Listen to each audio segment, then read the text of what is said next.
Hello everyone, আজকে আমি তোমাদের কাছে একটা নতুন ভিডিও নিয়ে এসেছি। সেটি হলো শিলিগুড়ির সূর্যসেন পার্ক। তোমরা তো সবাই গিয়েছো ওখানে, যারা যাওনি তারা দেখে নাও ভেতরে কি কি আছে। আমি তো যাই, প্রায় যাই। আজকে আমি ভাবলাম যে একটু তোমাদের সঙ্গে শেয়ার করি। আমরা ঘুরতে গিয়েছিলাম সূর্যসেন পার্কে। আমি, আমার বৌদি, আমার মেয়ে, আমার শাশুড়ি মা, তিনজনে মিলে আমরা ঘুরতে গিয়েছিলাম আমার পুচকি মেয়েটাকে ঘোরাতে। আমার মেয়েটা কদিন হলো বলেই যাচ্ছে মা পার্কে নিয়ে চলো, মা পার্কে নিয়ে চলো, সেই কারণে ওকে নিয়ে গেছিলাম। সো যারা যারা দেখোনি তাদের জন্য আমি ভিডিওটা জাস্ট আমি পুরোটা করলাম। দেখো ভিতরে কি কি আছে পুরোটা দেখা যাবে। ওখানে টয় ট্রেন আছে, টয় ট্রেনে উঠে আমরা পুরো ভিডিওটা করেছি, মানে পুরো পার্কে। দেখো ভিতরে কি কি আছে সব দেখা যাচ্ছে।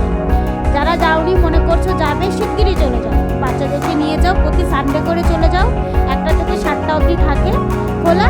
খুব মস্তি করতে পারবে, মজা করতে পারবে, সবাই আনন্দও পাবে। কাপলরাও যায় ওখানে,